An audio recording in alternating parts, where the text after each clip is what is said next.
Doesn't seem. What are you looking so sad about, Jam? I'm surprised at you. I mean, I'm really insulted. I mean, that's not right what you just said. What do you mean? What I just said? I mean, I'm get a drink of water. I'm late getting home, but you talk. I said something about the greatest heavyweight champ, man. I'm a hometown man, and you talk about Joe Louis, man. Joe Louis wouldn't be nothing for me. Joe, I tell you, Joe, do you think you would have stood a chance with me? Well, Clay, during one time during my career, I went on a Bum of the Month tour. Bum of the Month? I would have been a bum compared to you. Well, you've been on the tour. Oh,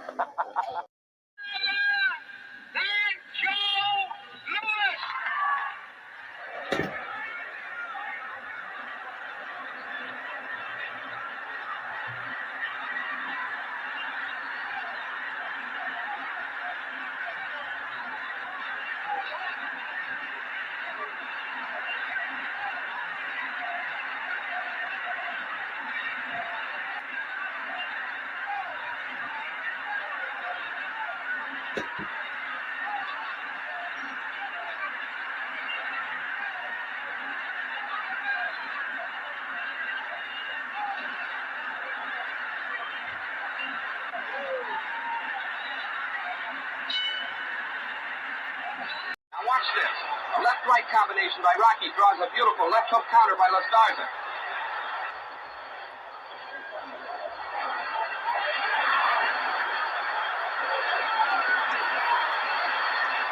Oh, his man down.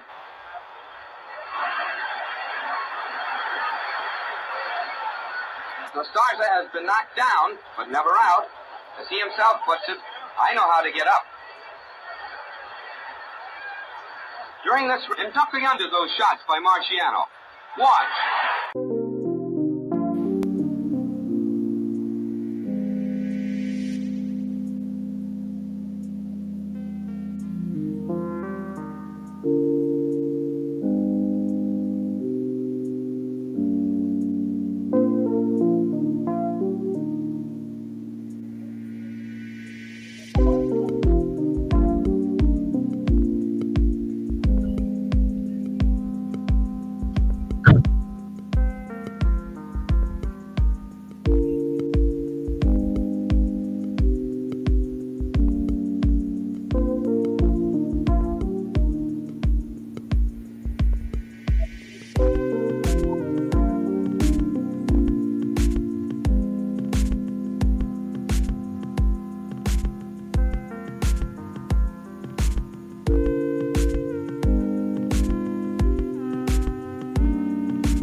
What's happening, my people?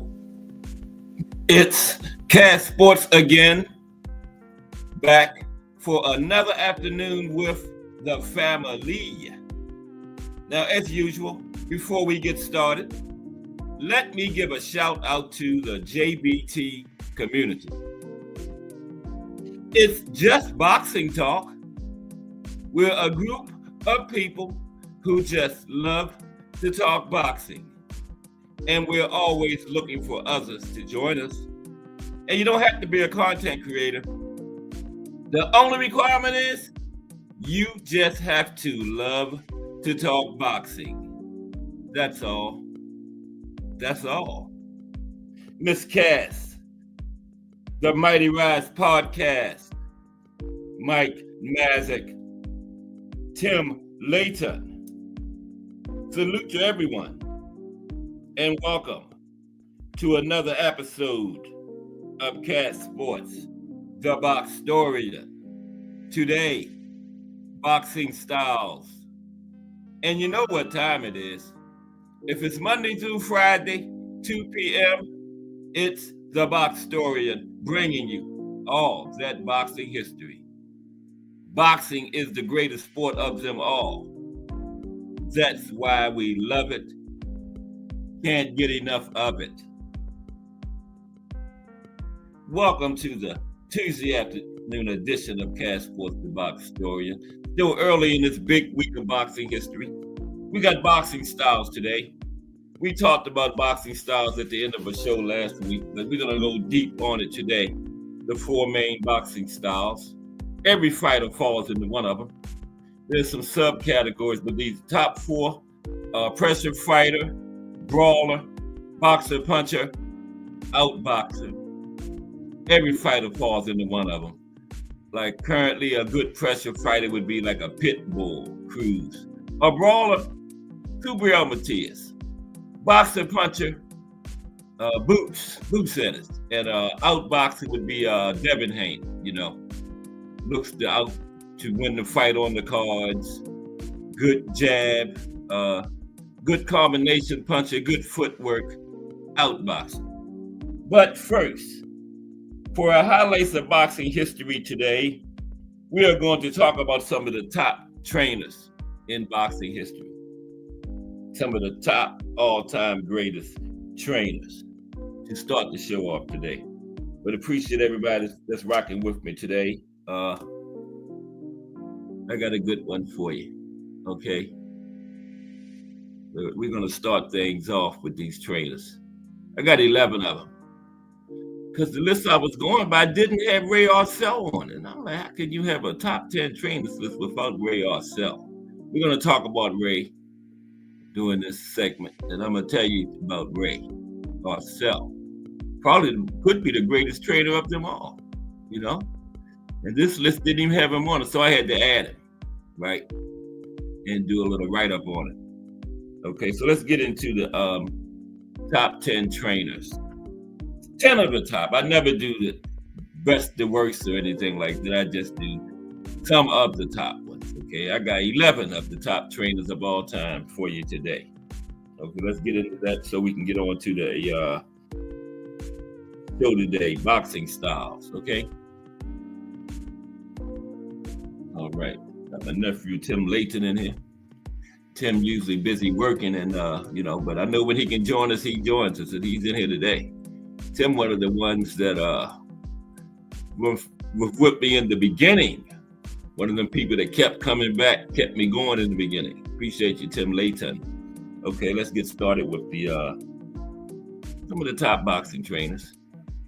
Okay, now it seems that there are always as many opinions as there are people. Now, some seasons have a bad thing. It may create more confusion as those with limited interest and knowledge add to the pool of names, numbers, and picks. Now, on the other hand, I welcome everyone's word due to the fact that more people equal a better and more precise average. Now, there's probably a fresh article on the top boxing trainers. I think I'm on the wrong article. Wait a minute. Let's get on to the trainers. I was reading something else. I'm sorry. Okay, number one, going to be Cus D'Amato. There's Cus and his main pupil, Iron Mike Tyson. Yeah, that was his. Oh, you got your ears on, Tim? Appreciate you. Okay, hope you enjoy it. Okay, Custer Mato, his main pupil, Mike Tyson there. Now, when looking at Custer Mato's career, we see a complete list of what a great boxing trainer should be, right? Now, a lot of us have seen the old videos of Cuss working in his gym, imparting boxing wisdom to Mike Tyson. Just by looking at what Cuss did for Mike Tyson, we can tell he was an extraordinary human being, loving and caring man, because he took Mike into his home, not just the boxing part of it, life.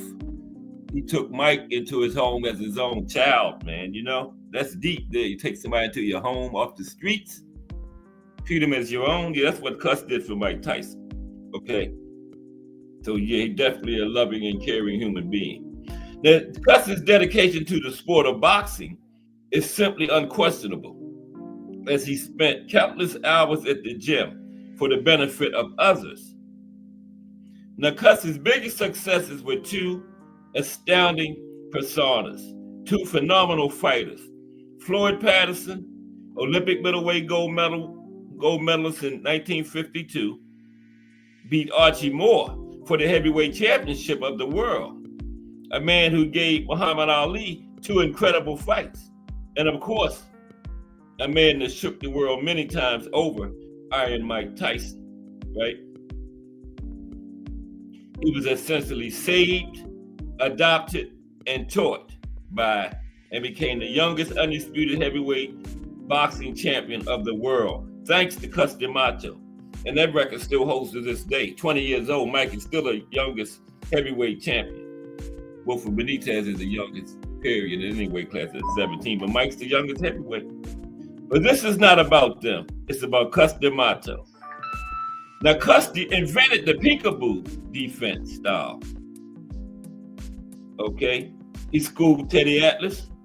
Teddy Atlas became one of the most respectable trainers during his career. Now into the, not a trainer anymore, but he was a very respectable trainer. Had some good fighters. And he was schooled by Cuss, right? And Cuss was involved in numerous charities to help kids get off the streets and into the boxing gym. Now, Cuss said, people think I was born this way. They don't know what it took to get this way. The training, when you have to do things over and over again, and you're so deep in your mind, you say, God, I don't want to do this anymore. And then you push. I always used to think I was a coward because of the way I felt. This is Mike Tyson, excuse me. Cuss was there when I needed him. He was the one. Cuss would always explain to you, you should always do things to build your character and make you a better individual. He was different than anyone I'd ever met because principle meant more than anything to Cuss. More than money, more than health, more than his life. He would sacrifice anything for principle, for what he believed was right. Mike Tyson. Okay. Number two, the legendary Eddie Futch. We're talking about some great trainers right now for highlights of boxing history. Eddie Futch. Akeem Shabazz in the building. What's up, Akeem? Good to see you today, my brother. Always a pleasure. Okay, we're just talking about a little highlights of history segment, 2 to 2:30. Some great boxing trainers today. Okay, we did Custer Mato. Now Eddie Futch. Here's Eddie on the screen. Now, despite the fact that Eddie Futch was denied a professional boxing license due to a heart murmur, he continued investing himself into the sport of boxing for his entire life. Even Joe Louis got to see what this Eddie was made of in their numerous sparring sessions. In the 1950s, Eddie Futch became a professional boxing trainer and was able to release 21 world champions onto the world of boxing. Now, Emanuel Stewart walked into a boxing gym like the 40s, 50s, around in there.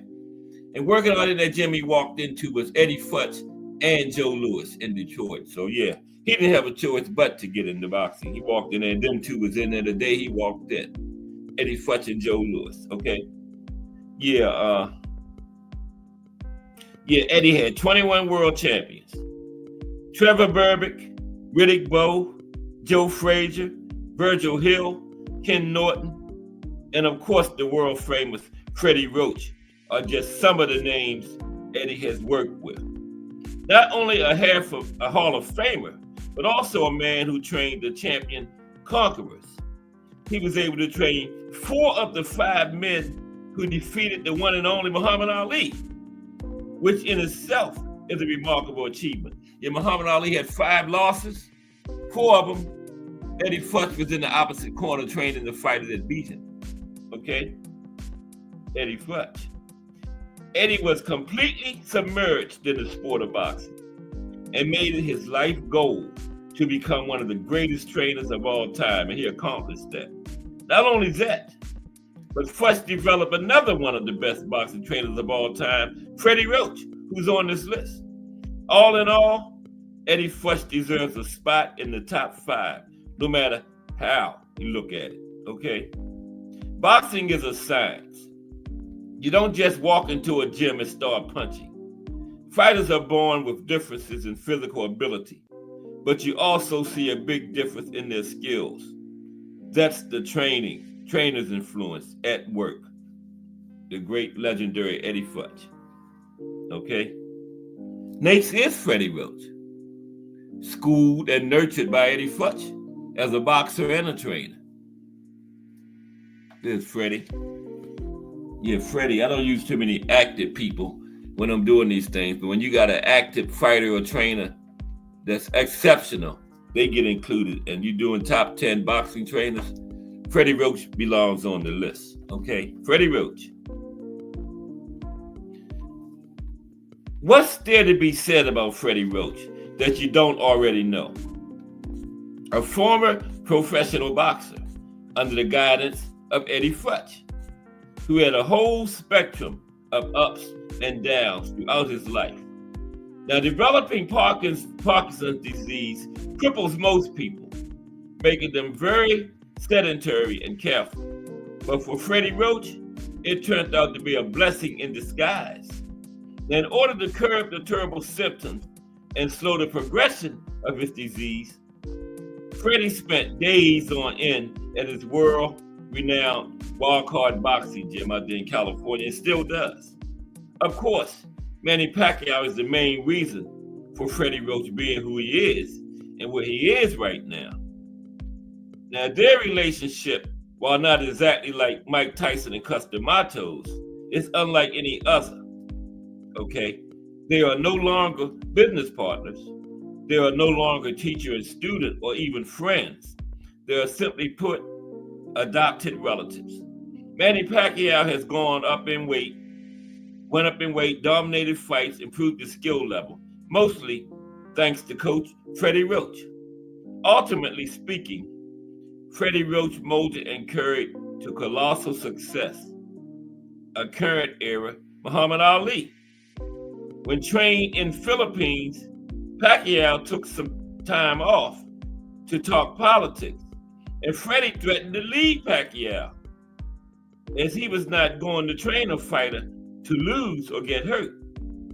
And Freddie has also worked with Oscar De La Hoya, Virgil Hill, Vladimir Klitschko, Mike Tyson, and a lot more well-known boxing and MMA champions. His dedication to the sport is unquestioned.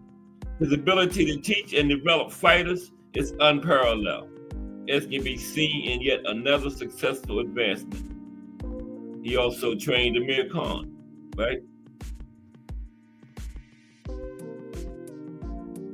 If we don't win a fight, it's just because we can't. Freddie Roach. Okay? Next. Ignacio Beristain. Worked with a lot of Mexican fighters. Ignacio Beristain. Here's Ignacio.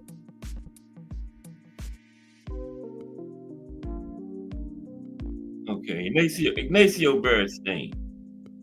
Now, Undoubtedly the greatest Mexican boxing trainer of all time, Beristain has not only years of experience, but also a certain teaching style that produces amazing technical fighters.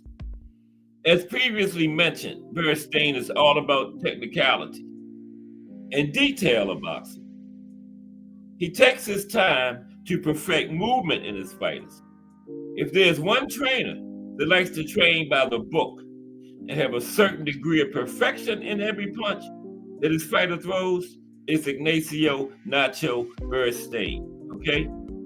His most notable students are Oscar De La Hoya, Abner Maris, Juan Manuel Marquez, Daniel Zaragoza, and Gilberto Romain. Now, while his resume is not as impressive as other trainers, his results certainly are.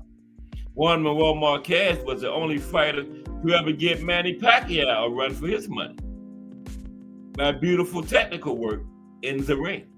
Now, Beristain is a Boxing Hall of Fame resident since 2002, okay? It's a sport that has helped many children on their way to the darkness and put them on track and allowed them to make them better men. All my life, I have sought out young people from a life of drugs, crime, and gangs. This is very beautiful. Ignacio Nacho Beristain. Okay? Next, the legendary Lou Duva. Lou Duva. You definitely can't do a top 10 trainers list without Lou Duva on it.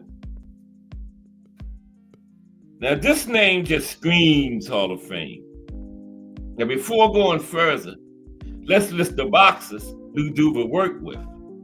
Evander Holyfield, Pernell 3P Whitaker, Michael Moorer, Arturo Gatti, Lennox Lewis, Tony Tucker, Vinny Pazienza, Hector Macho Camacho, and many more. His fighters were dominant and provided exciting results. There is no doubt that Lou Duva was able to take any decent fighter and thrust their careers into a professional utopia. His fighters were less reserved and more aggressive. People loved to watch any fighter under Lou Duva, as they never knew what's coming next. And the reason Lou Duva is the number 5 spot is because Duva was the boss, okay? It was George the Professor Benton was the one who molded and sculpted their champions along their careers. Now, I love what I'm doing. It's my life. When it's time to go, I'll probably be fighting to get out of the casket. I'll be yelling at the priest instead of a referee. Lou Duva. Lou said he was going to be a trainer until death. Emanuel Stewart. These are 10 of the greatest boxing trainers of all time. Emanuel Stewart, trainer of the Hitman. Now, the Hitman wasn't his first champion. That was Overcar. But yeah, Emanuel Stewart. Now, while Emanuel Stewart worked with a whole spectrum of fighters, let's look at some of his biggest fighters, right? Lennox Lewis, Vladimir Klitschko, Tony Tucker, and last but certainly not least, Thomas the Hitman Hearns, right? There are a dozen more boxing superstars that have successfully used Stewart's services. He spent a great amount of time in the corner working his fighters, and never has anyone seen him lose confidence or throw away a fight that was still available to take, that was still winnable. Stewart is great for his ability to take a fighter in this style and completely rebuild it, okay? When working with Thomas Hearns, Stewart was able to take a light-hitting boxer, puncher, who not only gave Marvin Hagler the fight of his life, but also knocked out Roberto Duran. That's unbelievable. When Emanuel Stewart got Thomas Hearns, he was a light-hitting puncher. Turned into pound for pound one of the hardest punches in boxing history. Wow. Now, with Stewart's help, many boxers were able to elevate their careers and become successes when it all seemed so unlikely before. Okay, next.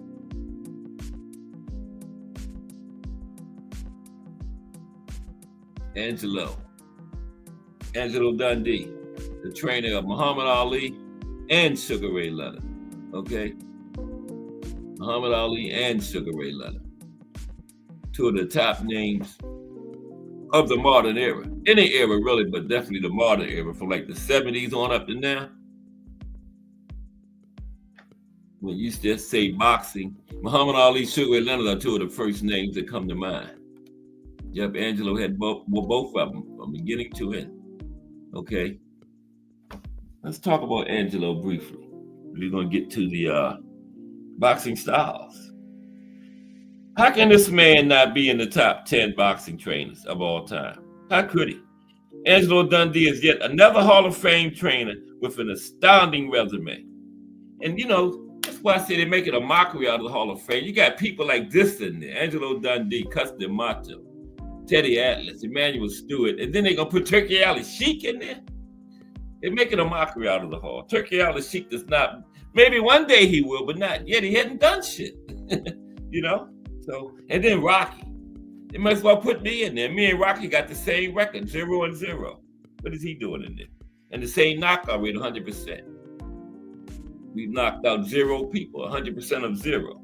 But let's talk about Angelo Dundee. But they are making a mockery out of the Hall of Fame. Turkey Ali Sheik does not belong in there. Okay. Now, Dundee worked with all kinds of boxers, including helping George Foreman make an impressive comeback. Yeah, he had George, but George came back in the 90s or late 80s. His expertise in the art of boxing was stellar, and Dundee made sure to fight a smart fight. He was known for his tactical approaches to fights and his clever plan development. And a perfect testament is that what we talked about yesterday, the way this man could make adjustments. He trained Muhammad Ali. Muhammad Ali had 11 rematches and lost none of them. So that's all about adjustments there. 11 rematches, 11-0. Okay.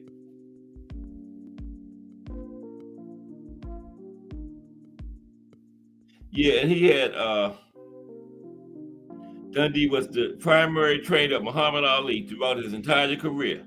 From 1960 to 1981, Ali and Dundee shook the world time after time, creating not only a world champion, but a household name with a character. In essence, they both fashioned a fairy tale, a story that makes it into any boxing conversation. Okay? Anything that has, or will ever have to do with Muhammad Ali has to also do with Angelo Dundee.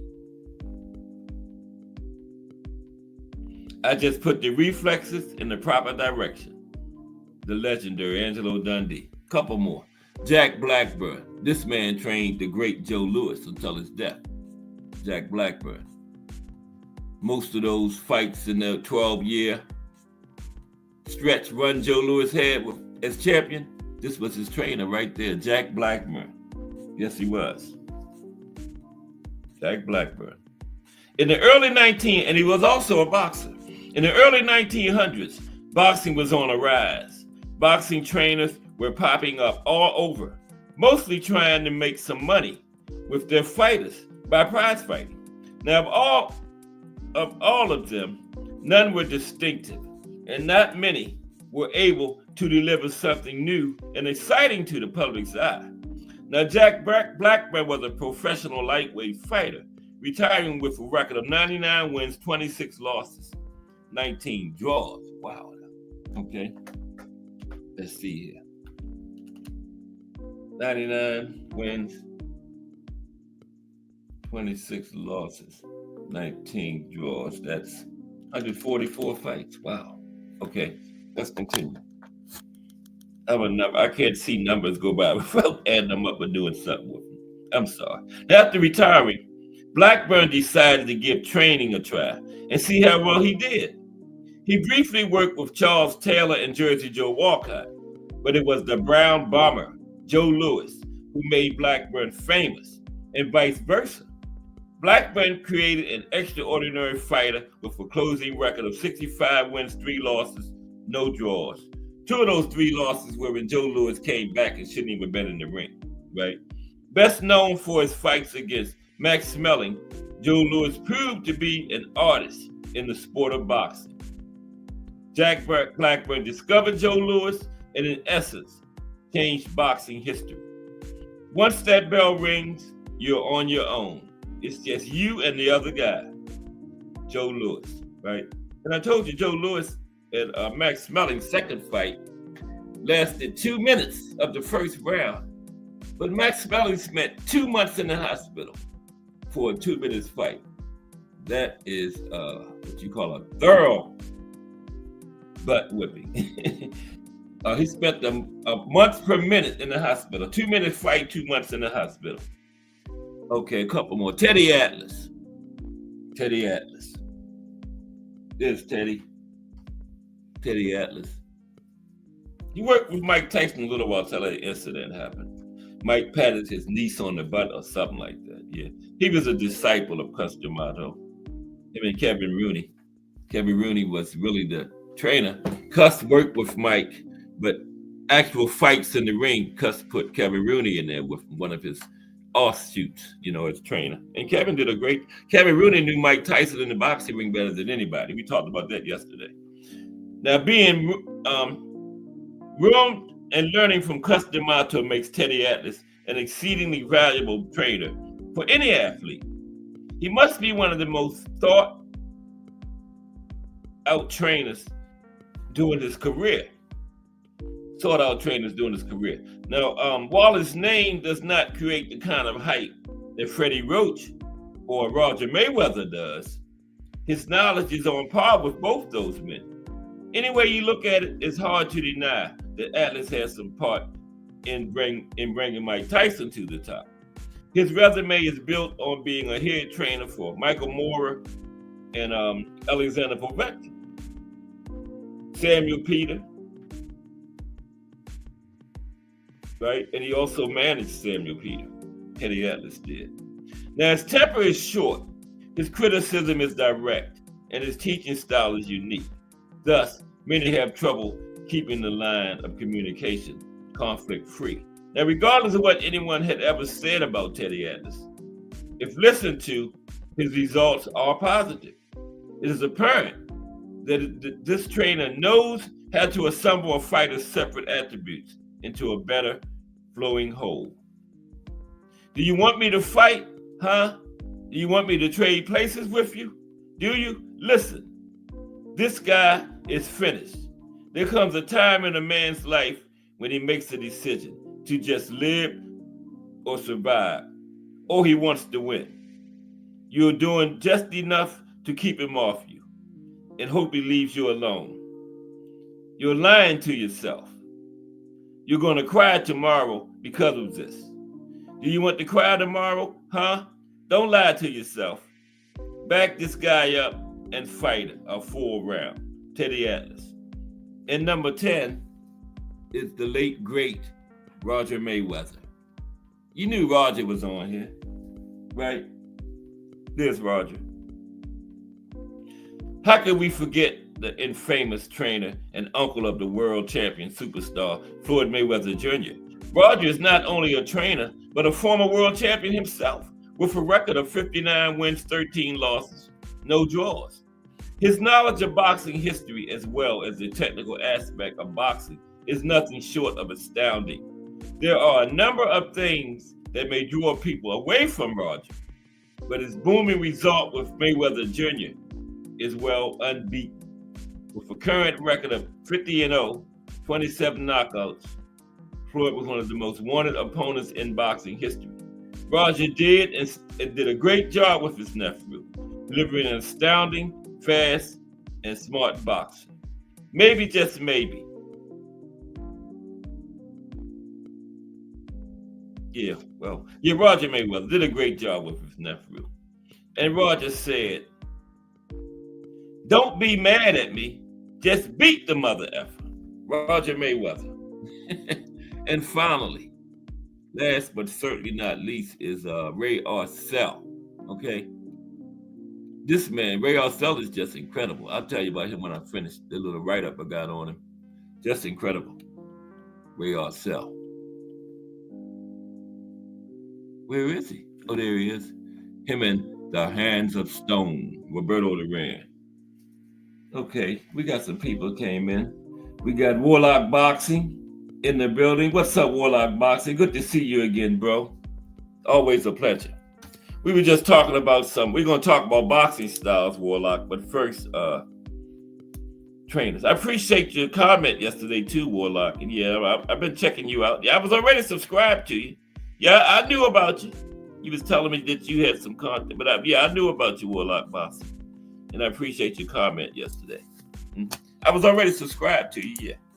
Okay. Last but certainly not least is Ray Arcel. This man is just incredible. I'll tell you about him in a minute. But many boxing fans have never heard of Ray Arcel. Okay.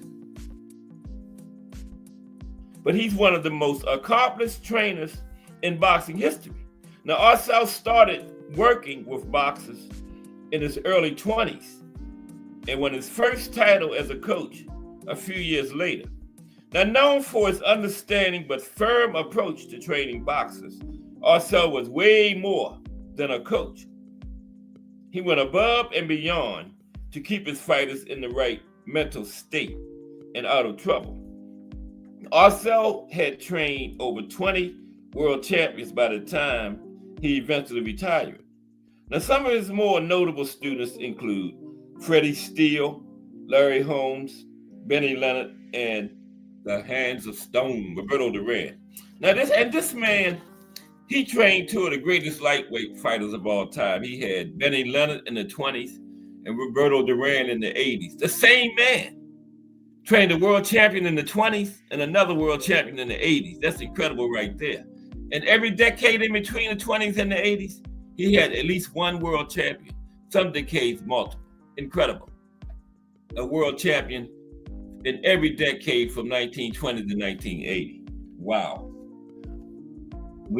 So how can you have a top trainers list without Ray Arcel on it? I mean, like, to quote the great Roger Mayweather, anybody make a trainers list without Ray Arcel, you don't know shit about boxing.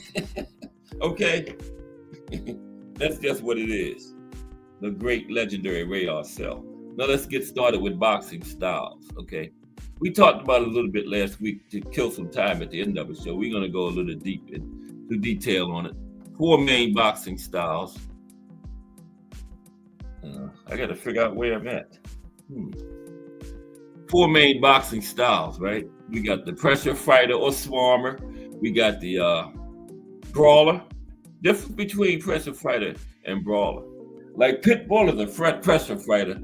Gabriel Matias is a brawler. You know, like Pitbull will stalk you around the ring, keeping pressure. Gabriel just want to get in your face and punch on you. Okay, that's a brawler.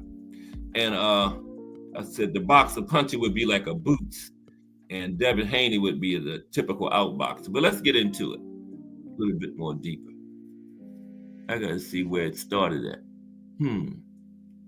I had the trainers at the end of the pictures. They should have been at the beginning. Okay, let's get into it. And we'll work it out as we go. Okay. I'll just put the my little picture I had at the beginning back up there to start. Okay. That.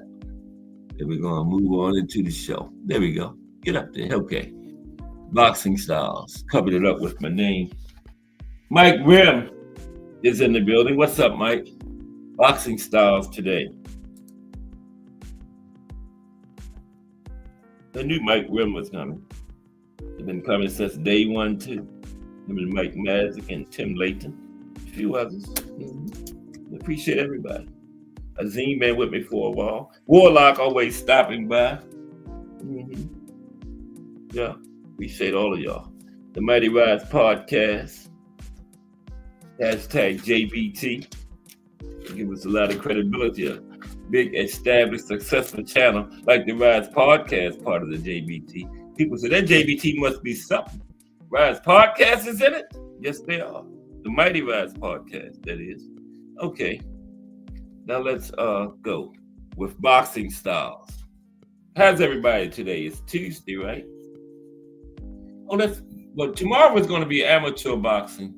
Thursday, the boxing in the States continues. We're up to South Carolina now. And Friday, we're going to have a co-profile. Eddie Hearn and Frank Warren, two promoters. And we're going to cover that 5 versus 5 they had. We're going to dig into that. Okay, that's the week on Cash Sports, the Box Story. But today, boxing styles. Okay. Now your boxing style is a combination of your stance, your guard, movement, and technique. I don't even have my place marker. There it is. Okay. Now, every boxer falls into one of the 4 main styles: pressure fighter, outboxer, brawler, and boxer puncher. Now, while there are many different subcategories for these styles, still, all boxers can be classified by one of the main 4 styles, okay? Let's talk about pressure fighter first. Okay, I'm gonna find a good pressure fighter. I don't have Pitbull up here. Who is that? Perfect pressure fighter, right? Smoking Joe Frazier. Now let's talk about the pressure fighter. Now the pressure fighter style is a relentless high energy approach that has been used by some of the most ruthless and entertaining fighters in history. This is the style most fans love most, pressure. Because, a lot of times that pressure wears the fighter down, 8th, 9th round, they get them up out of there, Now, this style requires you to keep the pace up and make your opponent work throughout the entire fight, okay? Without allowing them to plan their next move, right?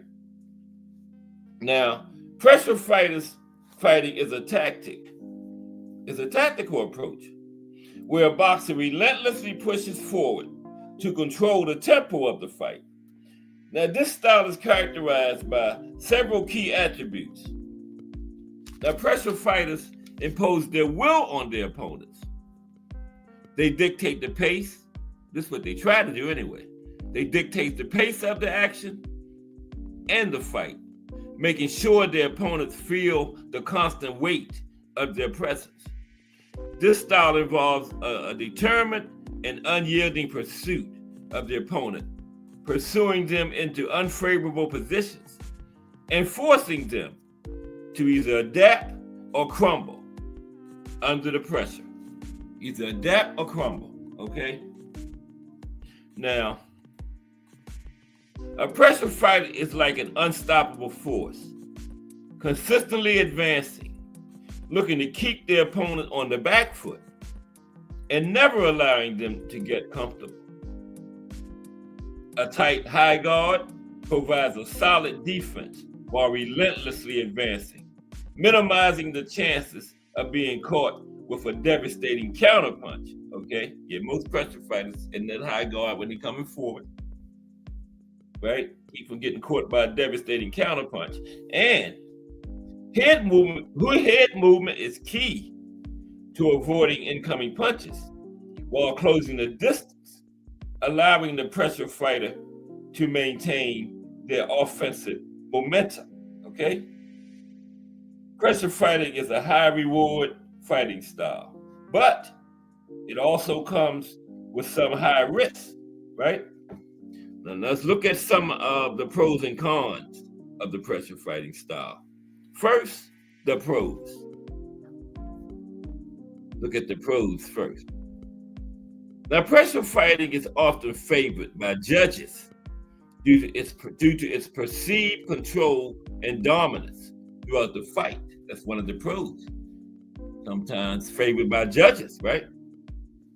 This relentless style can sway rounds in the pressure fighter's favor, right?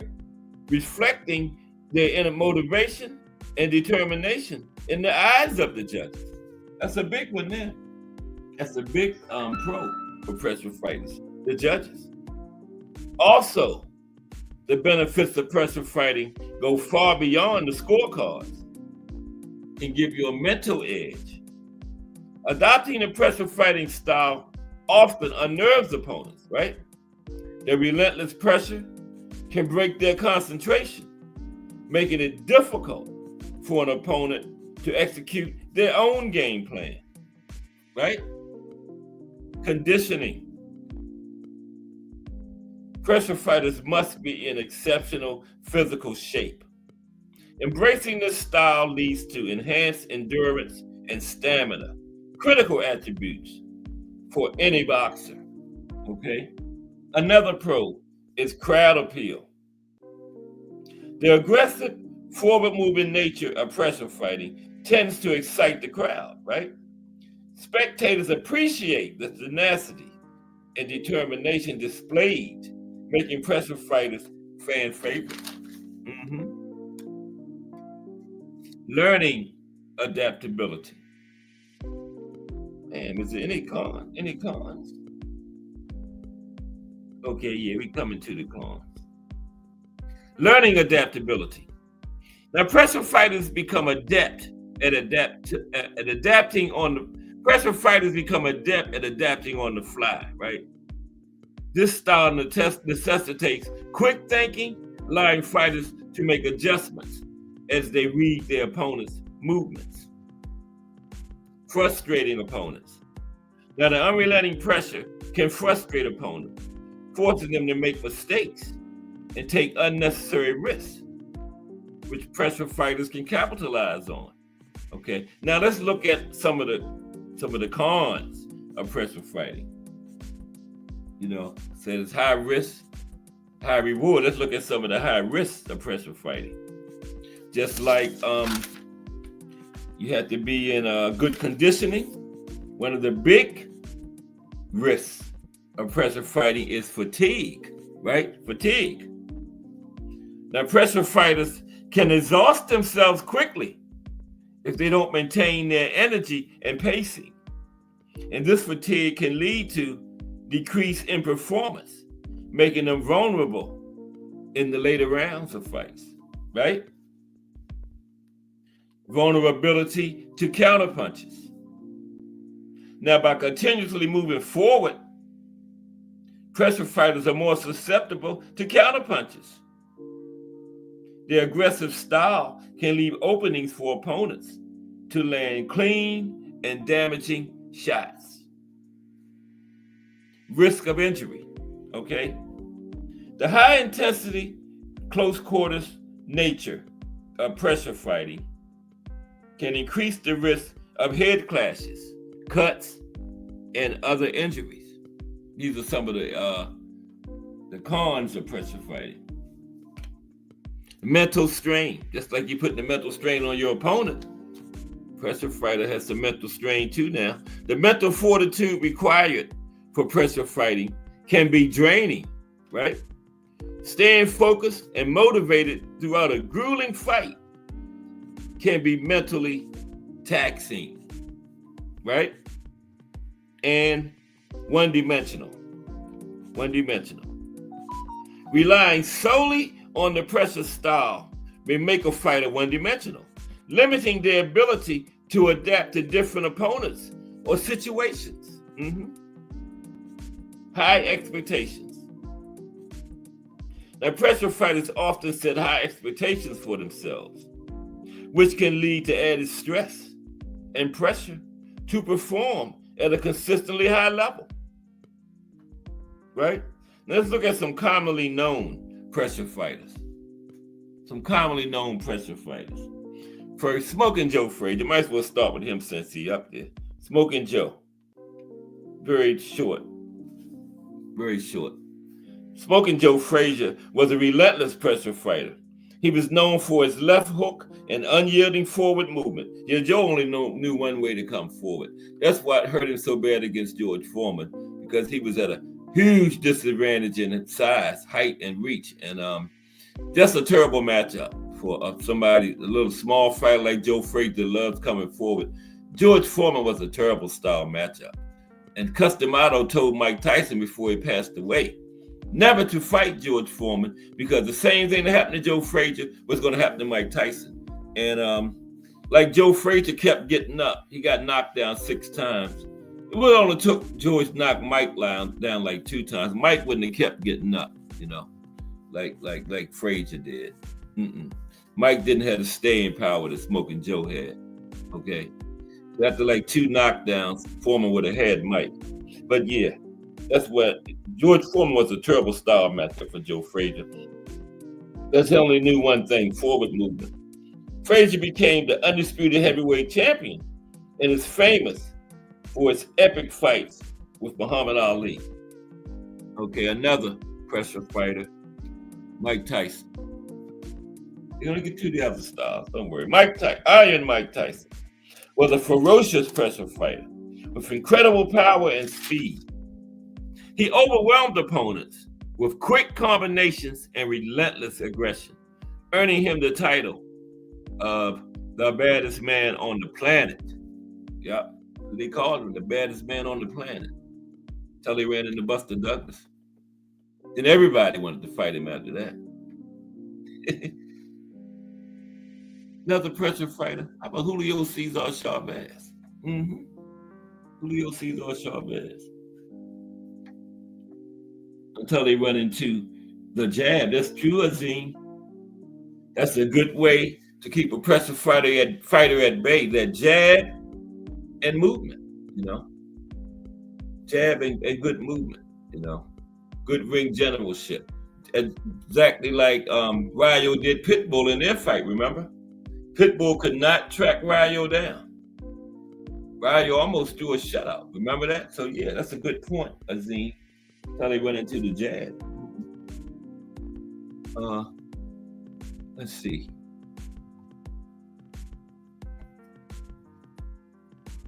What was I trying to do? Bear with me for a minute. I'm always doing something I ain't got no business doing. And then, if we go off the air, I'll see y'all tomorrow. Okay, we're back. Okay, yeah. Julio Cesar, that was a good point, Azim. Julio Cesar Chavez. Mexican legend. He was a master of pressure fighting. He had an exceptional chin, body punching skills, and a never back down attitude, earning him numerous world titles. Now, those are 3 big attributes that a pressure fighter needs, really. An exceptional chin, body punching skills, and a never back down attitude. Okay? Those 3 things make a great pressure. Not just those 3, but you got those 3, you're going to be pretty good at pressure fighting. A good chin, because you're going to take some punishment. Because you're always in your fight, trying to be up in your fighter's face. And good chin, body punching, and never back down attitude. Because what breaks the fighter down better than good body punching? Okay, Rocky Marciano. Yeah, Rocky only threw punches at one speed, hard as he could. Every punch Rocky threw was as hard as he could throw. You look at my opening when I throw that 3rd fight, that's Rocky and Rolling the Stars, and watch how Rocky punch. Every punch he throws is at full speed ahead, going for the home run shot. Every punch. Rocky didn't change no speed, none of that stuff. Every time Rocky threw, he was trying to get you up out of there. And he was out of 49 wins, 43 times he got his opponents up out of there. And Rocky Marciano, the only heavyweight champion to retire undefeated, he was a pressure fighter known for his relentless aggression and remarkable punching power. Now, some of these fighters fall on can be in different styles. The next guy, the Hands of Stone, Roberto Duran, can be in 3 of them. You can call him a pressure fighter, a brawler, or a boxer puncher with very underrated defense. Duran was so great of an offensive fighter that a lot of fans overlooked his defense. His opponents didn't, but a lot of people, great defensive fighter. Duran had good head movement, he had good footwork, right? And a good defensive fighter, he was. but were overlooked because he was such a great offensive fighter. It was another thing I was thinking about. I practiced saying that before the show, but I messed it all up when I said it. Damn. But he was a great defensive fighter. I was practicing saying it about Duran doing my walk and just blew it. Good head movement, good footwork, and what else? Okay, Roberto Duran, the Hands of Stone. He was a lightweight and welterweight champion who applied unrelenting pressure. He combined superb technical skills with a fiery fighting spirit. In the Hagler fight, he surprised Hagler because coming into that fight, Hagler was all pumped up, primed for war, and Duran came in and boxed him, right? And after 13 rounds, Duran was ahead on the card. Hagler needed 14 and 15, and he put his foot on the gas and bit down on that mouthpiece and got both rounds, but Duran was ahead after 13 because he kind of threw Hagler off when he came into the fight. Duran came in there technical boxing, right? Hagler was primed up for a war. Yeah. Okay. That was probably part of the great legendary Ray Arcel's game plan, right? Mickey Ward is next.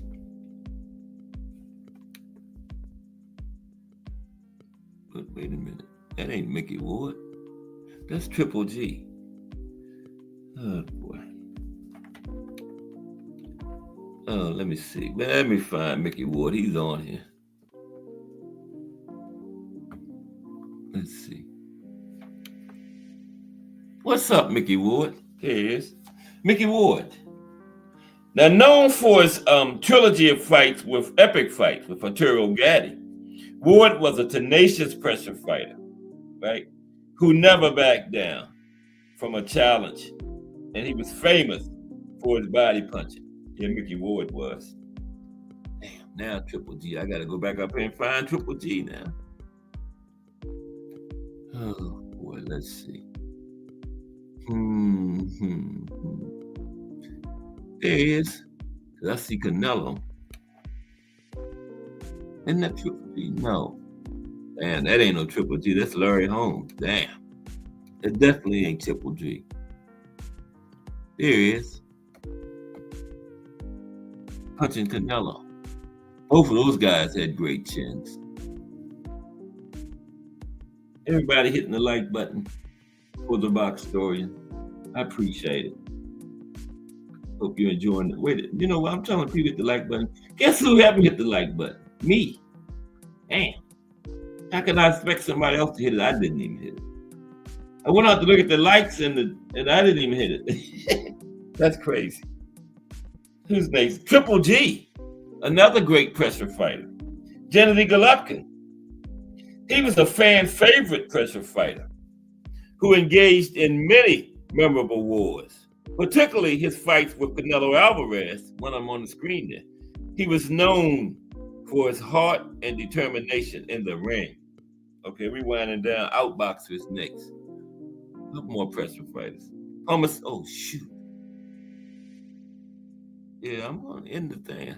I'm up there by in stream again. But it asked you, are you sure? I said, no, I'm not sure. It's only 3 o'clock. No, I don't want to end it yet. Let me put this left hand in my pocket. There's Homicide Hank. Henry Armstrong. Homicide Hank was a true legend of the sport. He simultaneously held world titles in 3 different weight divisions, featherweight, lightweight, and welterweight, when there was only 8, right? He was almost champion in half of them. And he was known for his incredible work rate and relentless pressure. Yeah. He was Aaron Pryor before Aaron Pryor. Just come out there throwing 100 miles per hour for 15 rounds. Okay. He must have had a black bottle over his corner like Pryor had. Nah, just kidding. Jake LaMotta, another great pressure fighter. Old Jake. Now, Jake LaMotta, the subject of the film Raging Bull, he was a fierce pressure fighter who was famous for his iron chin and the aggressive style. He held the middleweight title and had 6 classic battles with Sugar Ray Robinson. tell you how hard Jake's chin was. Jake's chin made Canelo's look like Jello. That's part of the greatest chin of all time right there, Jake LaMotta. Okay. And finally, Floyd Patterson, yeah. I'll probably say Floyd Patterson, a pressure fighter. Come on, Cass, yeah. Floyd is another one that could be in a couple different categories, but yeah, he's in the pressure fighter category. Floyd was a 2-time heavyweight champion. First one to lose the heavyweight title and win it back. He was a smaller heavyweight known for his quickness and relentless pressure. He became the youngest heavyweight champion in history at 21 before it was broken by Mike Tyson. Now let's talk about the outboxer. Okay. Outboxer. It's a good outboxer. I think he'll do. Yeah. He'll do for outboxer. Y'all agree? Okay. The outboxer. Our next category. We got 4. Outboxer. Now the outboxer is known as outside boxer, outfighter, or just plain boxer. Now, the outboxer seeks to stay well outside of their opponent's punching range when disengaged and land long-range punches. Now, this style can be seen as the opposite of pressure fighter, okay? Outboxers are known for quick movement and an emphasis on optimal positioning, right? In the ring, usually good ring generals too, right? Known as ring craft, or more commonly ring generalship. Now, since these fighters rely on punching from long range, the focus of the fighter tends to be obtaining a favorable position using footwork and feints.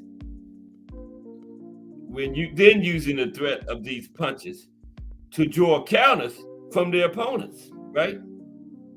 Or else corral their opponents in the unfavorable positions along the ropes or in the corner of the ring.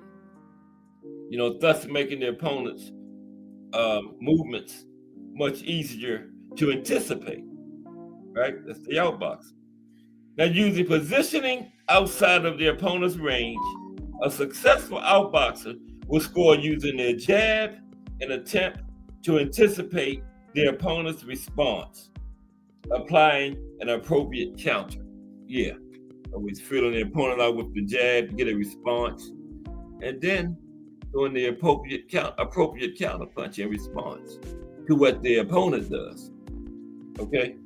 Now, outboxers rely on the offensive advantages given them by staying outside of the opponent's punching range.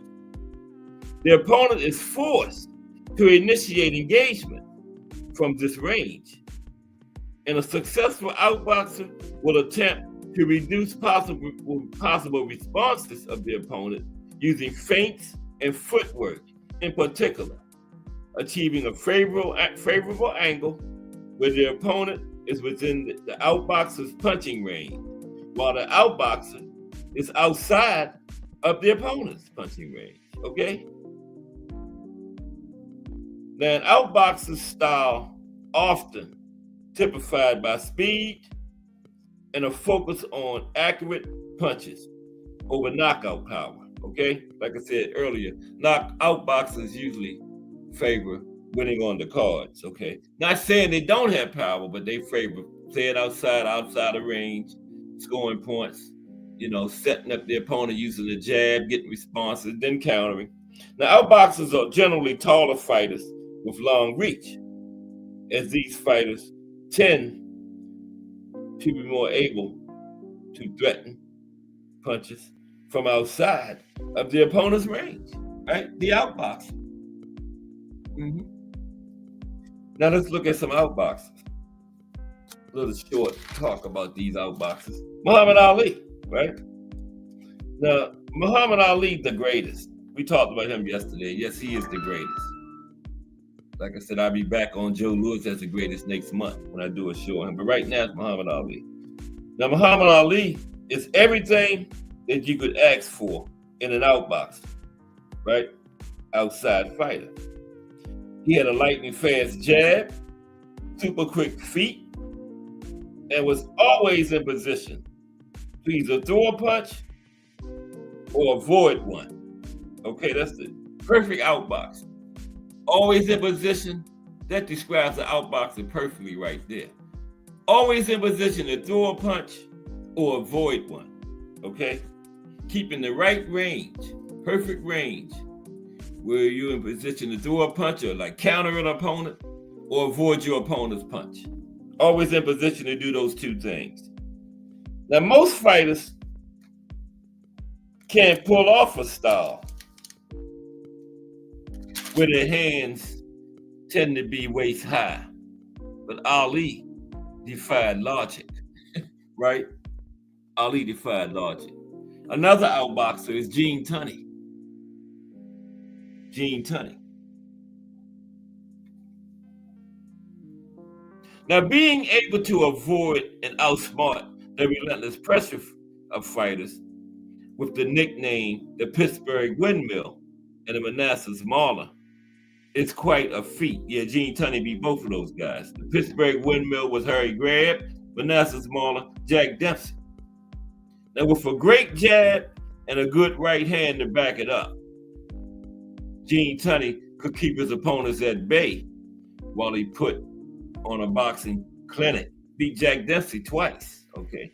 And like I was saying, people always say, well, they don't have the power to keep this person off of it. But power and pop is not the only thing that can keep a person off of it. You can also keep a person off of you with movement, feints, all that kind of stuff, right? Footwork, you know? You don't always just have to pop to keep somebody off of you. I hear a lot of people say that. They're gonna walk right in on it, but he don't have no pop. How about using movement and footwork to keep him off of you? That'll do the trick too, okay? Now, Tommy Lockman, another outfighter. Tommy Lockman. I heard that from Ann McQueen. Tommy Lockman, okay? Now, to some, Lockman was a boring fighter, but he always stuck to his game plan. He was not considered a puncher and rarely knocked out an opponent. His jab was phenomenal, though, right? And Lockman used it very well as he stayed on the outside and avoided mixing it up. Classic outboxing. Tommy. Mm-hmm. He didn't want to knock nobody out. He relied on the judges. Okay? And when those pressure fighters tried to pin him down, he didn't have to use pop to keep him off. He used his footwork and movement to keep him off of it. Okay? So you don't have to have pop. Use your footwork and movement to keep him off of it. Your ring generalship. Okay? Another outboxer, Sugar Ray Leonard. We got a lot of good current outboxers, but I always use former fighters, you know. Sugar Ray Leonard, another good outboxer. Yep. Now, Sugar Ray Leonard was an exciting fighter, and he had power, but he fits in the outboxer category because he established a jab in fights and used it along with great outside movement. Now, also, many of Leonard's knockouts happened from the outside, right? Not by mixing it up with his opponent, okay? Larry Holmes. Larry Holmes, another one, could fall into two categories. You could call Larry outboxer or a boxer puncher. You know, a lot of these fighters go in two categories. Roberto Duran, 3. Roberto could be a pressure fighter, a brawler, and a boxer puncher. Now, Larry Holmes.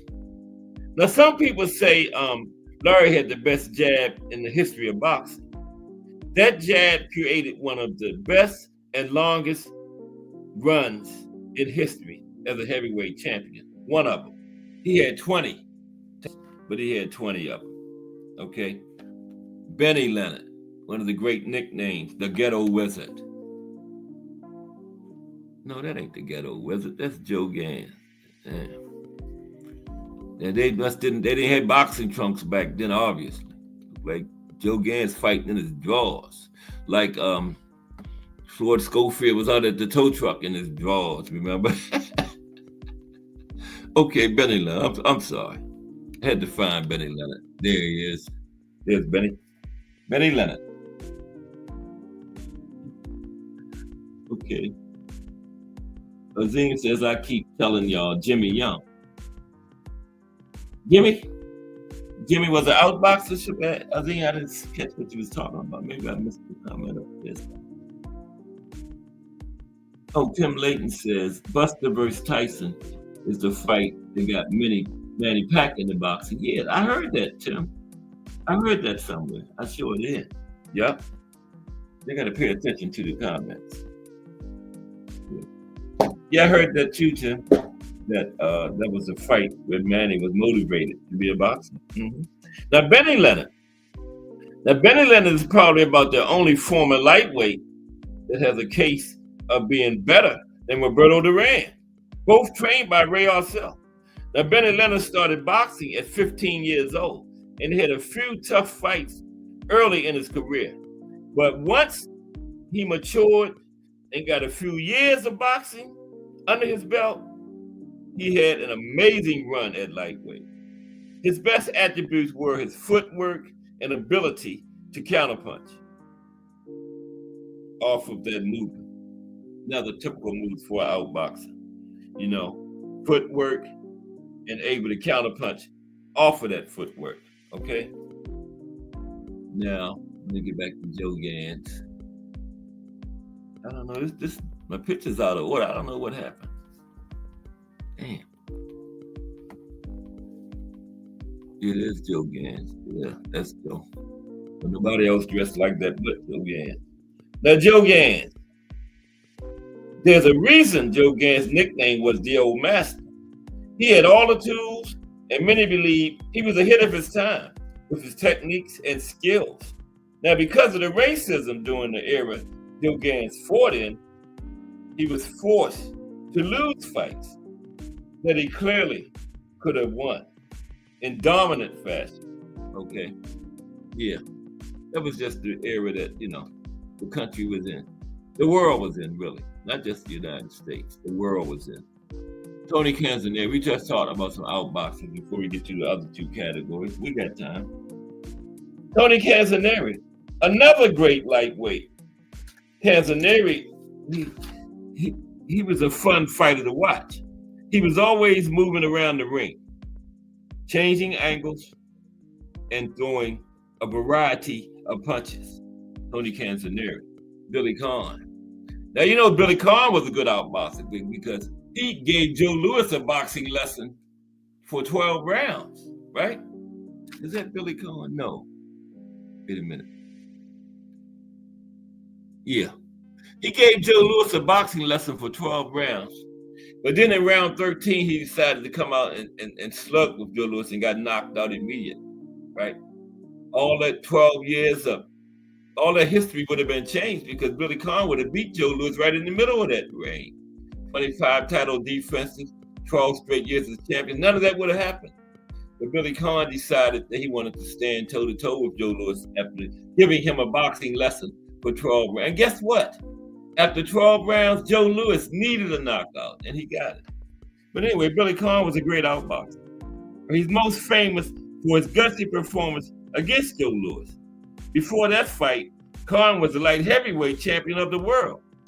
He was a master boxer, and that's exactly why Joe Louis had trouble with him. There was no fluke that Conn did so well in the fight against Joe Louis. And that 13th round stoppage was the first time Conn had ever been stopped in his career. If he hadn't been a dummy, that wouldn't have happened, right? Don't be a dummy. Makes his Jersey Joe Walcott. Yeah, man, you had Joe Louis beat. All you had to do was make it to the belt in the 15th round. Why you want to come out there and get cocky and stand in front of him? Joe Louis is still one of the best finishers in boxing history, right? And couldn't catch up with Billy Conn, but Billy Conn just went and stood in front of him and got knocked out immediately. Jersey Joe Walcott, right? Last outboxer. Now, he's another fighter who bothered the great Joe Louis in the ring, outboxes. Now Walcott had quick hands and knew how to finish an opponent when he had them hurt, but he was a great outboxer too. Okay, let's talk about the brawler. Okay, and that picture is small. I don't even know. Oh, that's Gene Foreman. Let's put this one up. There's a brawler. Marvelous. Okay, marvelous. Marvelous. The brawler. But can I take a drink first? Thank y'all. Appreciate everybody rocking with me today. Tomorrow is going to be about amateur boxing. We're going to talk about the amateur boxing, some of the tournaments, some people that had outstanding amateur careers. Yeah, all about amateur boxing. But now, the brawler. Let's talk about the brawler, okay? Now, if the outboxer represents the elegance in boxing, the brawler, also known as the slugger or puncher, embodies its brutality and ruthlessness. Offensively, sluggers or brawlers, excuse me. Where did I get slugger from? Yeah, they call it slugger too. Excuse me for 1 second. Yeah, offensively, sluggers possess the best balance and knockout capabilities due to their tendency to plant their feet on the mat while fighting, right? Now, you know Rocky Marciano in this category. Rocky can be a pressure fighter or a brawler too. That's another one, 2 categories. And like I was saying, there's a lot of subcategories, but all fighters fall into one of these main 4, okay? Now, the most elite sluggers can punch with power from every angle. You know, some have the ability to corner their opponents to ensure they fall prey to their devastating punches, right?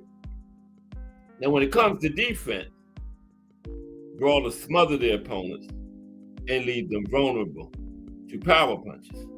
All at the same time, they tend to be the masters of defensive movement in the danger zone of being punched. Yeah. And they apply subtle movements such as slipping and minimal ducking to reduce the damage they take when they're in the punching zone, right? Now, most brawlers lack mobility in the ring, and they may have difficulty pursuing fighters who are fast on their feet. But that is not always the case. Now, compared to pressure fighters and outboxers, brawlers normally throw power shots and rely less on combination, right? Now, brawlers often throw predictable punching patterns, you know, single punches with obvious leads, which can leave them open for counter punches, okay? But like I said, brawler try to stay up on you and smother you so you can't get no kind of leverage or really get your punches off, right? That's the typical brawler. And let's look at some brawlers. Well, that's who that small picture was. Gene Foreman. Okay. Yeah, Gene Foreman. Right. One of those great 1950s middleweights I'm always ranting and raving about. Gene Foreman. Okay. Now, Gene Foreman was a rugged middleweight who held the world title during the 1950s, which was probably the toughest decade in the history of the middleweight division, right? Wasn't no probably to it, it was. Now, Foreman lived up to his nickname, the Cyclone, attacking with flurries of punches, elbows, and headbutts, okay? Foreman attacked, that's right, with punches, elbows, and headbutts. It wasn't above hitting you behind your head, or low if the referee wasn't looking, if you could get away with it. That's a brawler, okay? He beat Carmen Basilio twice, a fellow brawler. Yeah, those are 2 doozies. 1950s, Gene Foreman and Carmen Basilio, if you like old fights. Gene Foreman and Carmen Basilio. Now, Ring Magazine selected Basilio and Foreman's 1959 fight as fight of the year. They had 2 of them, but 1959, Carmen Basilio versus Gene Foreman. A lot of fouling and stuff was in there, though. headbutts and elbows, all kind of stuff went down in that fight. I might watch that later on today. Matter of fact. Next, Marvin Hagler. Yeah, he was a brawler. That's why Roberto threw him off when they fought, because Hagler was expecting a war with Duran, right? Two brawlers, but Duran came in and boxed him. Threw Hagler off for a while, right? And Duran was leading after 13 rounds. But Hagler put his foot on the gas and bit down on that mouthpiece and got both of the championship rounds. 14 and 15, it was 15 rounds. Now, if it had went to 12, Roberto would have beat him. But it was 15 then. Now, Marvin Hagler is a pound-for-pound great and arguably the best middleweight of all time, between him and King Carlos Monzon, I think. Sugar Ray welterweight. But I put Marvin Hagler and Carlos Monzon in front of Sugar Ray at middleweight. Sugar Ray took some L's at middleweight, never beaten at welterweight, but in the 50s, he took some L's at middleweight from the great 1950s, right? Hagler was very much a complete fighter with exceptional boxing skills, but he could also bang with anybody as a brawler. Your Hagler fall into brawler, boxer, puncher, pressure fighter. Hagler could be in all four of them. Pressure fighter, outboxer, brawler, and boxer puncher. But every fighter falls into one of them. Some of them fall in more than others. The Hagler proved this in 1985 in his legendary war with Thomas the Hitman Hearns. The furious 3-round shootout was named Fight of the Year by Ring Magazine. Yeah, that was crazy. I'd have seen that about 100 times. Not that many, but a lot. Harry Grant. Harry was another one. Wasn't above throwing couple of elbows, a headbutt, catch you behind the head or low if he could get away with it. Yeah. Harry said rules were made to be broken. Okay?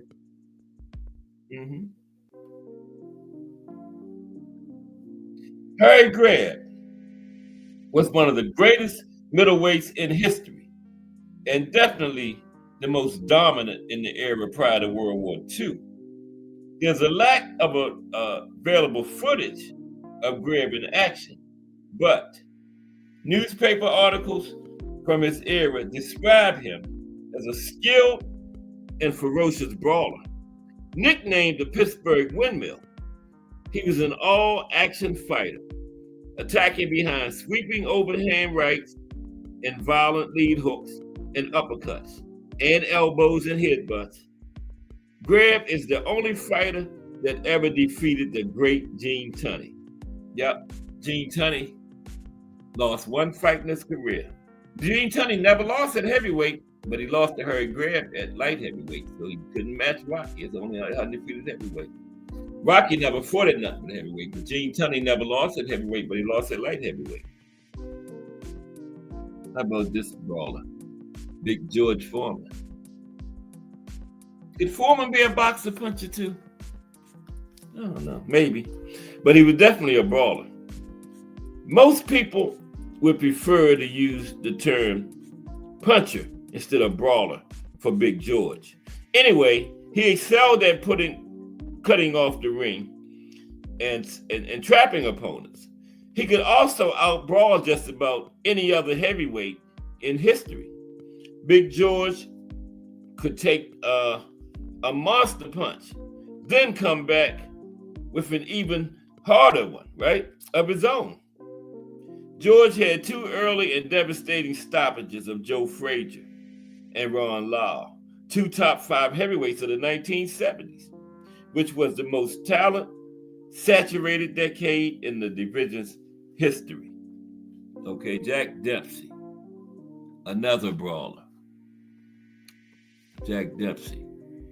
What's up, Jack? What's up, Jack? Nicknamed the Manasseh Mauler, Dempsey had the head neck of a bull and the chin of a granite statue, right? And both his fists were like exploding hand grenades. Dempsey was one of the toughest fighters in boxing history. Might have been the toughest. Between him and Sonny, him and Sonny Liston would have been that would have been must-see TV. The whole world would have been tuned in if they was in the same area and ever before. Jack Dempsey and Sonny Liston. Can you imagine that? OMG. Now, Dempsey gave up 60 pounds to the gigantic Jess Willard in a 1919 fight. The result was a one-sided massacre, not a beatdown, a massacre. Worse than the Sitting Bull did Custer, right? It was a one-sided massacre, which Dempsey won by a third-round knockout. In 1923, Louis Firpo knocked Dempsey completely out of the ring. But Dempsey came back to knock Firpo down 9 total times, putting him down for good in the round 2. It was 10 knockdowns in 2 rounds in that fight. I think it was 11. I may have that wrong. I think Dempsey might have knocked Firpo down 10. But it was 9 or 10, right? In 2 rounds, right? And he beat Jess Willard so bad. Jess Willard had him about like 60 pounds and like 5 inches in height. Jack Dempsey beat Jess Willard so bad, they accused him of having something in his hand wraps. That's how bad he messed his face up. But he didn't have anything in his hand wraps. He just beat him that bad. Evander Holyfield. Yeah, Evander, Lou Duval would have Evander coming there with a nice, good game plan. But when Evander got hit hard one time, the game plan went out the window. Evander was ready to rock then. The game plan was over. You tell Lou Duval, here, you take this game plan back. I'm ready to throw down. Now, Evander turned professional in 1984 after winning a bronze medal at the Olympics that same year. He was cheated. And by 1988, he was the undisputed heavyweight champion. He fought a guy in the Olympics from the same country the referee was from. That should never happen. Enough said, right? Never. Should the referee in the Olympics be from one of the countries to fight that he's refereeing, from one of the countries that one of the opponents in, one of the fighters in, the fight that he's refereeing? No way, man. And showing up, this guy cheated, right? Yeah. And Evander later moved up to heavyweight, and he beat up much larger men during the 1990s, a decade that was one of the most competitive in heavyweight history. Yeah, probably number 2 to the 70s. The Holyfield didn't begin fights as a brawler, but he got lured into many during his career. And it wasn't hard to lure him into them, right?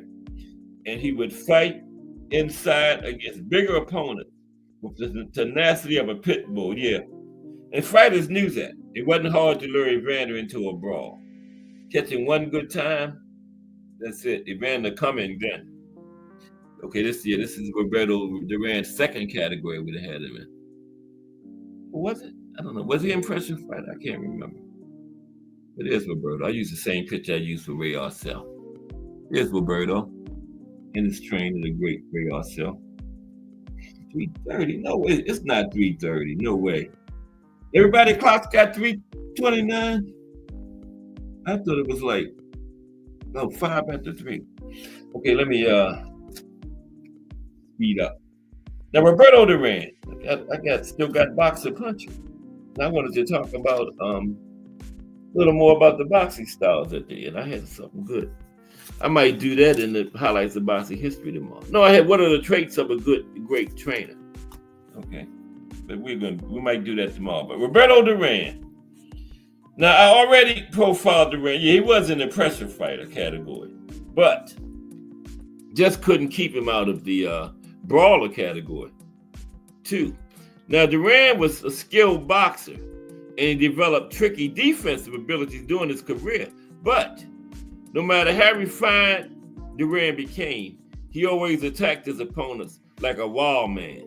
And his ability to out-brawl nearly everyone was an extra ingredient that made him one of the elite fighters of all time.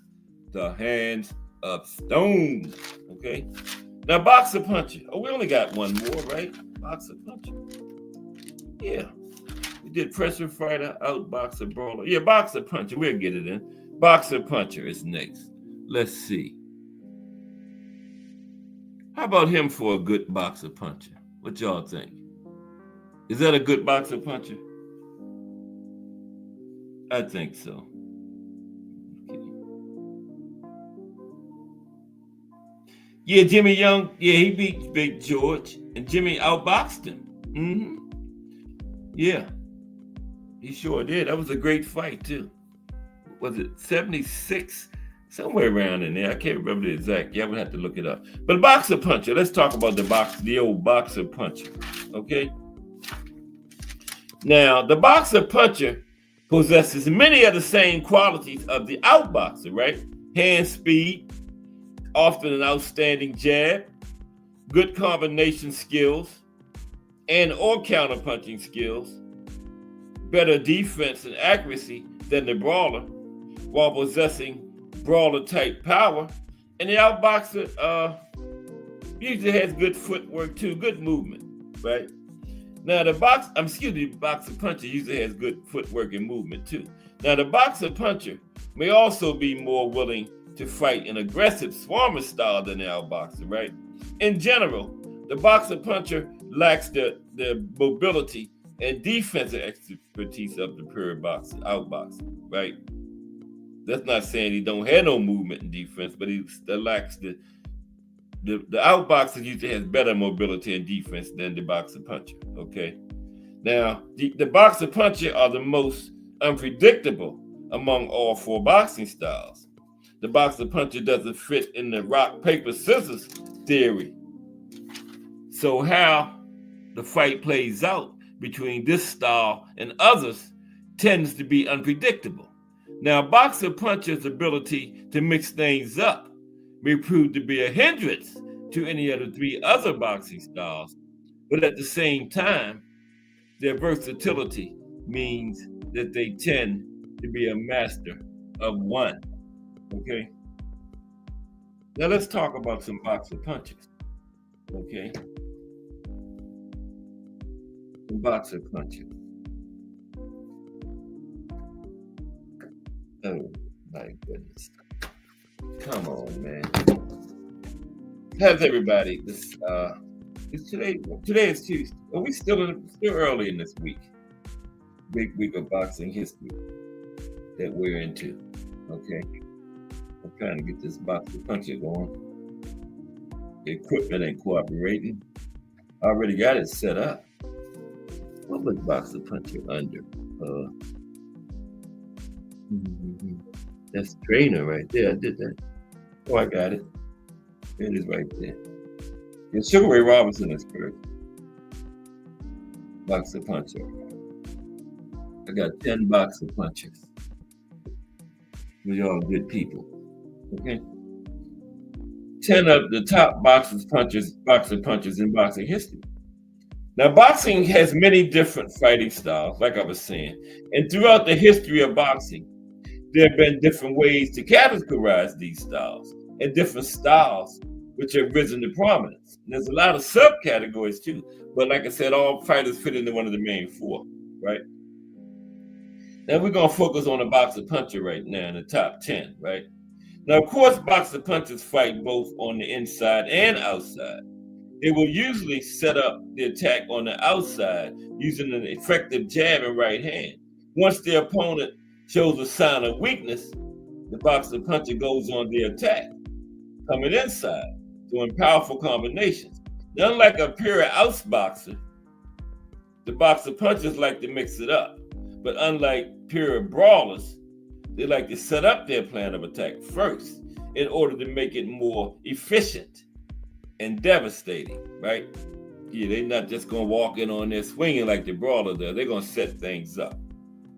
Okay, Sugar Ray Robinson is first for the outbox. No. Boxer puncher. I don't know why I keep saying outboxer. Let me take a drink. That might clear things up. Boxer puncher. Okay, Sugar Ray Robinson. Classic boxer puncher. Now, there's nothing Sugar Ray Robinson couldn't do in a boxing ring. He had lightning speed and always had a plan of attack. Now, whenever he saw an opening, he took it. Not many fighters could stand up to his power either. There isn't enough space to explain why Sugar Ray Robinson is the best boxer puncher and arguably best fighter to ever step in the ring. Okay. Here's Roberto for his third category. Told you. Pressure fighter, brawler, boxer puncher. And could be Swarmer too, but we didn't use him in Swarmer. But Roberto is a fighter that could be in all four. The hands of stone. Okay. Now Roberto Duran. Now some people probably thinking Roberto Duran isn't a boxer puncher. Now he tends to have this label as an animal that is just on a constant attack, swinging wildly until he lands. This is not the case at all about Roberto Duran. Duran was very composed in the ring. He not only used effective lefts and rights to set up his opponents, but he also was a master at cutting off the ring so that he could trap his opponents in the corner to start his powerful, damaging barrage of punching. The hands of stone, Roberto Duran. I'm gonna do that one more time for the show's over. Joe Louis, boxer punches, the Brown Bomber. Okay. Now, Joe Louis is the definition of a boxer puncher. He was very patient with his attack. He wouldn't start his assault until he knew that he could be effective. He had a quick, hard jab and do some of the best and prettiest combinations you will ever see. Once he smelled blood, that was the end of it. It was over. One of the best finishers in boxing history, Joe Louis. And Billy Conn was a dummy and stood there with him. And Joe was probably like, is he really standing in front of me? BN Boxing News in the building. What's up, BN Boxing News? Yeah, we talking about boxing styles today, BN, and we talking about, we're at the last one now, boxer puncher. Looking at some classic boxer punches. Joe Louis was the last one. And the next one is Sam Langford. Okay. That's not Sam Langford, that's Ezra Charles. Oh boy.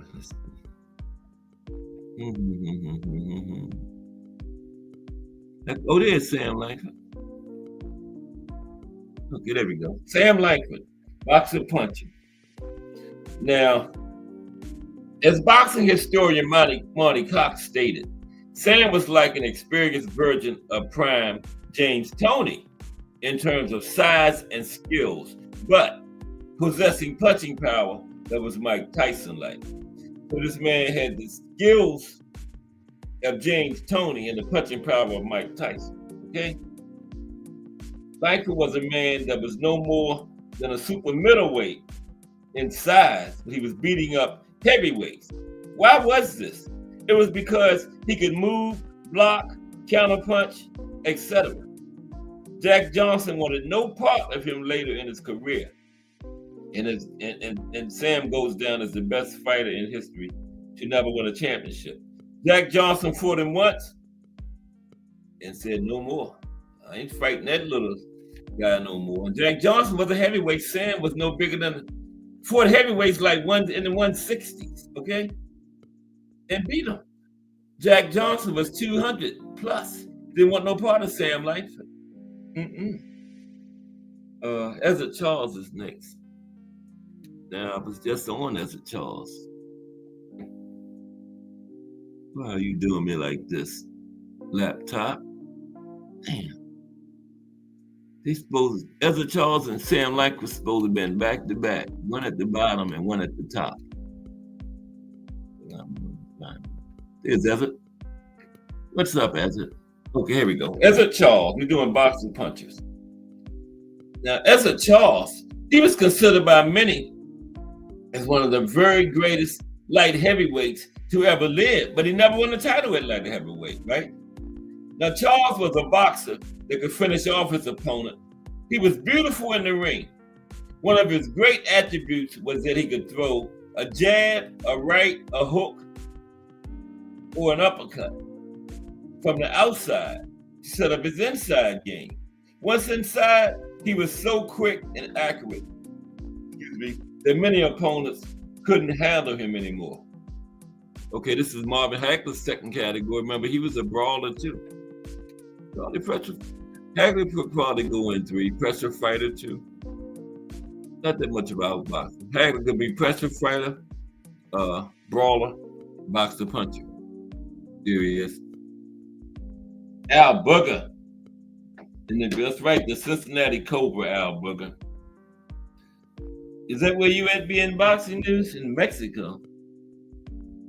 Being boxing news always somewhere, man. Yeah, he in Mexico. He was in New York a couple weeks ago because I was sitting right beside him. Okay. Yeah, he in Mexico. Salute being boxing news. Al Booger in the building.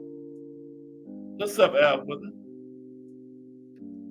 Cincinnati Cobra, that's it, yeah. And Marvin Hagler. What was Marvin? Marvelous Marvin Hagler. You know, Marvin Hagler in the 80s, for some reason the commentators and stuff wouldn't call him Marvelous. So he changed his name to that officially, legally, so they had to call him Marvelous. That was his full name, Marvelous Marvin Hagler, so they had to call him Marvelous, okay? Now, one of Hagler's best qualities was his toughness. He had an iron chin that was made of granite. Wow, look at an iron chin made of granite. Damn. But this didn't make him reckless. While he was a seek and destroy type of fighter, he also came forward with his jab, and he broke his opponents down with it. He wasn't the type of fighter to circle around a lot.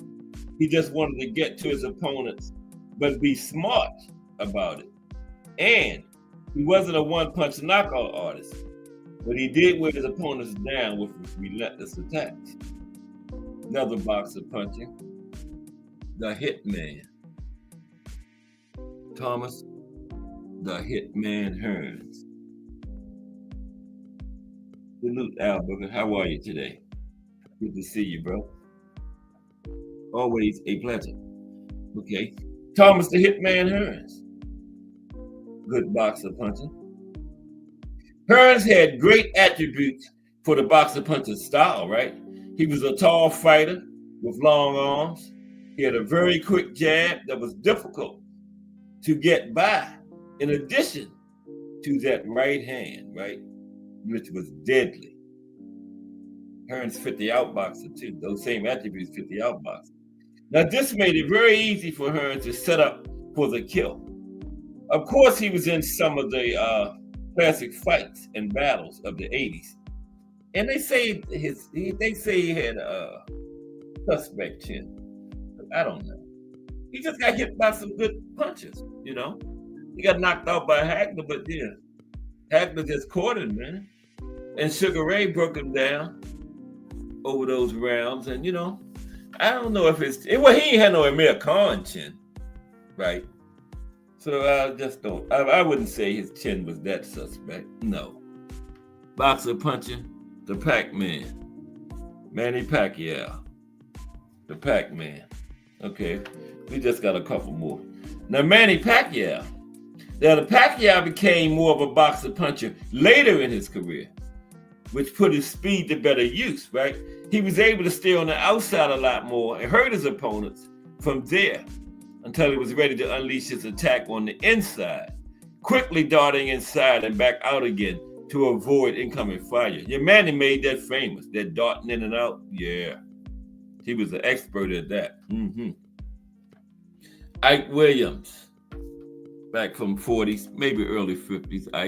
Ike was a lightweight champion back in them days. Yeah, Ike Williams, a great fighter who tends to be underrated historically. He was probably a better inside fighter than outside fighter, but that was more because of his inside fighting was superb. His outside game was still solid because of his quick hands and feet. Now, Oscar's resume is just incredible, man. I'm going to tell you about that when I finish reading that. This man was just crazy. His resume was just crazy, man. Now, the Golden Boy did it all. He was a great boxer and puncher. He fought according to how he thought would best match up against his opponent, with an always powerful jab, thanks to his converted southpaw to orthodox stance. Now, he could switch between pure boxing, inside fighting, and more. Now, Oscar, man, he He won Fighter of the Year in 1996, man, and he fought 4 top 10 opponents in that year. Who does that, man? You know, you'll never see that now. He fought Gennaro Hernandez, Jesse James Legion, John Molina, and one of the Reales brothers, who were both champions in top 10. I forgot, it was Rafael Reales and Gabriel Reales in the 90s. I forgot which one. I think it was Rafael, the younger one, but Oscar fought 1996, 4 top 10 opponents in the same year. He could have fought 2 of them and fought 2 lower levels and got Fighter of the Year. He fought 4 top 10 and beat all of them. So if they didn't give him Fighter of the Year that year, they shouldn't have had no Fighter of the Year. Oscar resume is just ridiculous, man. Who does that? 4 top 10s in the same year, and he beat all of them. But Oscar just wanted all the smoke, man. All of it. Oscar resume is just crazy. Just crazy. Yeah, we're gonna do that. I had a piece on what are the traits of a great boxing coach. We're gonna do that in the highlights of boxing history tomorrow, I guess. And appreciate everybody for coming through today. Hope you enjoyed the show. Tomorrow's show is going to be on amateur boxing, and then Thursday, of course, is the Boxing in the States series. We're up to South Carolina, right? And then Friday is the profile, right? Friday is we're doing a co-profile, Eddie Hearn and Frank Warren. Neither one is that long, so we're going to do both of them. And then we're going to cover that 5 versus 5 that they had, where Eddie got shut out. Remember? Yeah, Frank Warren went on 5, but Eddie went out. I think that was Deontay's first fight with Eddie, wasn't it? That was the one where Deontay turned and looked outside toward the corner and turned back around and Zhang clocked him. I still don't know what he was doing. Looked like he was getting ready to get out of the ring or something. He turned around and looked that way, then he turned back around. And Zhang did what he was supposed to do, right? But so many people, when they criticized Floyd, when Victor Ortiz tried to hug him and Floyd clocked him, Floyd got all that criticism, but mysteriously, Zhang didn't get all the criticism for doing what he was supposed to do. Is protect yourself at all times, right? That's all Floyd did, the same thing Zhang did. But Floyd got criticized. Same people didn't criticize Zhang, you know. But you know what it is. But hey, I don't have to say it. But yeah. They both did what they supposed to do. Protect yourself at all times. Okay. The referee didn't say stop to Victor Ortiz or Deontay Wilder. So they both got clocked by their opponent. That's what you're supposed to do. You're in there trying to win. And the man sitting in there trying to hug you, the referee didn't say stop. Punch him in the face. And Victor went straight down. So did Wilder. Both those punches ended the fight, remember? When they did that. Tell Meldrick Taylor, no. But neither one of them had 2 seconds left in the fight, neither. He was protecting himself. He took the standing 8 count. Richard Steele decided to stop the fight with 2 seconds left, with Meldrick Taylor winning. So yeah, I don't understand that. Why he did that. I mean, 2 seconds. How much more damage could the man have done in 2 seconds? Any kind of damage was already done. But yes, you're right. Protect yourself at all times. You're 100% right about that, Albert. Protect yourself at all times. Exactly. 100% right. Yeah.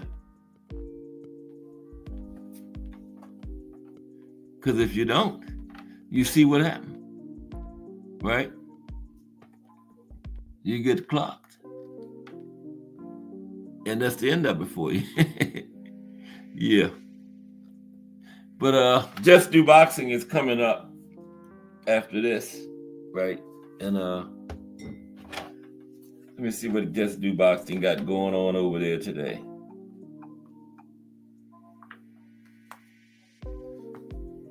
Yeah. And then we're going to get on up out of here.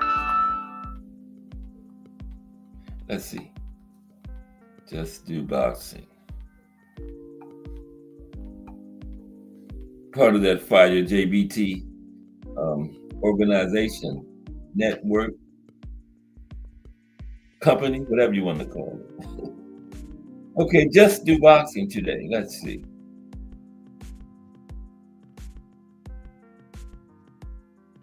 Shakur challenges Teofimo to fight at 140. Gary Antoine Russell willing to go to 135 for Shakur. Coming up on Just Do Boxing today in about 9 minutes. And there's Just Do Boxing. So let's Just Do. How are you today, bro? Yeah. Just Do Boxing got another big show coming up for us. Gonna give us that balance, unbiased boxing talk, and some good subject matter there. Yeah. Shakur said he's gonna go up. He would go up to 140 for Teofimo, and Gary Antoine Russell said he'd come down to 135 to Shakur. So that's gonna be very interesting. Yeah, gotta definitely get over there and check that out. Wow. That is interesting. Shakur and Gary Antoine. I picked Shakur in that one. I picked Shakur in both of them. Teofimo or Gary Antoine Russell. Okay. Yeah, so we're going to get over to discuss that in about 5 minutes. Hit the like on the way in. If you haven't hit mine on the way out, then hit Just Dudes on the way in, right? And we're going to go over there and talk about this situation with Teofimo, Shakur, Gary Antoine Russell. Very good subject, okay? And tomorrow over here, we're going to talk about amateur boxing, right? You know, some of the big tournaments like the Pan American Games, the Commonwealth Games over there, the World Championships. We're going to talk about some boxers that stood out in the amateurs, like Lomachenko.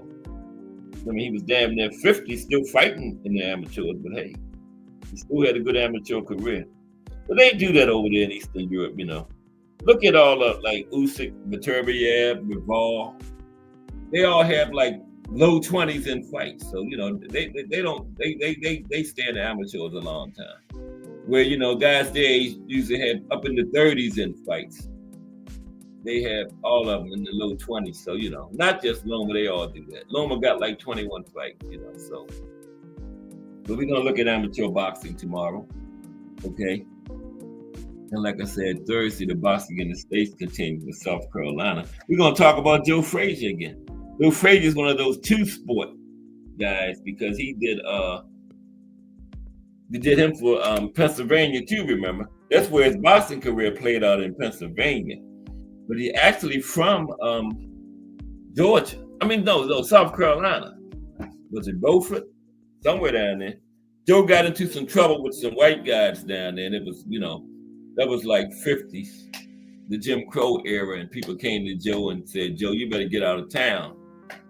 You know, they plan on hanging you. You're going to be like Christmas tree ornaments in one of these trees. So Joe got on the train and went to Philly. Yeah, he had a little trouble down there with some of the racist people, and, you know, some of the other black people came to Joe and told Joe, you know, be a good thing for him to leave. And Joe left, right? We might not have had no smoking Joe Frazier. He stayed down in South Carolina, you know. But I appreciate everybody stopping by today. Okay. We got Just Do Boxing. Well, that's yesterday's. Today the 18th. Just Do was in yesterday's video. But I'm talking about today. Just Do Boxing. Al Booger. BN Boxing News. Mike Rim. Warlock Boxing. Akeem Shabazz. Tim Layton. Mike Mazik. The Mighty Rise Podcast. And Miss Cass. Okay? I appreciate everybody, man. Because, you know, like I always say, you can be anywhere doing anything else at this time. But, you know, I appreciate y'all rocking with Cass Sports. 100%. And remember, if it's Monday through Friday at 2 p.m., it's the Boxtorian bringing you all that boxing history. And also remember, Just Do Boxing is straight in front of us, okay? And this is Cass Sports. I appreciate y'all 1,000,000%. Everybody have a great afternoon. I will see y'all over there Just Do in a few minutes. Don't meet me there, beat me there. Other than that, I will see y'all around those JBT streets.